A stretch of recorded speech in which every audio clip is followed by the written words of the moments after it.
కదిరి నియోజకవర్గం Congress party in charge K S Shahnawaz ఆదేశాల మేరకు కదిరి మున్సిపాలిటీలోని 22వ వార్డులో గల త్రాగునీటి సమస్య పట్ల ఎస్ఎస్ఎల్ జిల్లా అధ్యక్షుడు కదిరప్ప, మైనార్టీ నియోజకవర్గ అధ్యక్షుడు అల్లబకాస్, మైనార్టీ నాయకులు జైనులలో బుధవారం విలేకరుల సమావేశంలో మాట్లాడుతూ జోక్పాల్యం వీధి, గన్నమియా వీధి, టిప్పు సుల్తాన్ వీధిలో గల మున్సిపల్ కుళాయిలలో మంచినీరు సరిగా సప్లై చేయడం లేదని, 10 రోజులకు ఒకసారి మాత్రమే నీళ్లు వస్తాయని, అదేవిధంగా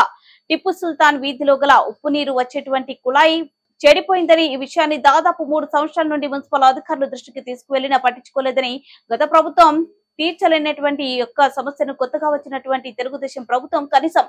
2 రోజులకు ఒకసారి అయినా వచ్చేటట్లు చేయాలని, సమస్యను కూడా వెంటనే తీర్చాలని కదిరి కాంగ్రెస్ పార్టీ డిమాండ్ చేస్తూ అనంతరం మున్సిపల్ కమిషనర్ కిరణ్ కుమార్ కి వినతి పత్రం అందజేశారు. ఈరోజు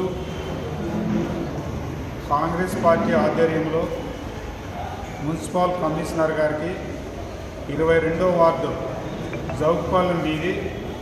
టిప్పు సుల్తాన్ వీధి ఏరియాలో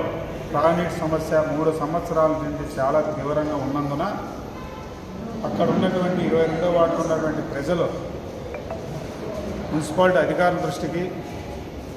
ప్రజాప్రతినిధుల దృష్టిగా ముందు గతంలో ప్రభుత్వం దృష్టికి తీసుకుపోయినా కూడా ఇంతవరకు ఏ అధికారి కానీ ఎవరు కూడా పట్టించుకోకుండా అక్కడ ఉన్నట్టు సమస్య చాలా తీవ్రంగా ఉంది. ఇప్పటికైనా కూడా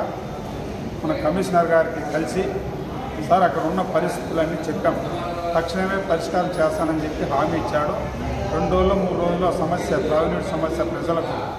తీరుస్తానని చెప్పి హామీ ఇవ్వడం జరిగింది. లేని పక్షంలో మరొకసారి కమిషనర్ దగ్గరికి వచ్చి అక్కడ ఉన్న పరిస్థితి త్రాగునీటి సమస్య తీర్చకపోతే మళ్ళీ అయినా త్రాగునీటి సమస్య పైన ఉద్యమం చేస్తామని చెప్పి కాంగ్రెస్ పార్టీ ఈరోజు తెలియజేస్తుంది. కాంగ్రెస్ పార్టీ కదిరి నియోజకవర్గం ఇన్ఛార్జ్ కెఎస్ షానవాజ్ అన్న గారి ఆదేశాల మేరకు ఈరోజు కదిరి మున్సిపాలిటీలో ఉన్న 22వ వార్డు సమస్యల గురించి చర్చించడం జరిగింది. అలాగే 22వ వార్డులో తీవ్రంగా నీటి సమస్య ఉంది. ఇది గత పాలకపక్షం 3 సంవత్సరాల నుంచి అర్జీలు ఇస్తున్న ఎటువంటి స్పందన లేకపోవడంతో ఈరోజు మన కాంగ్రెస్ పార్టీ తరఫున ఈరోజు అర్జీ ఇవ్వడం జరిగింది. కమిషనర్ గారు కూడా హామీ ఇచ్చినారు, త్వరలో ఆ నీటి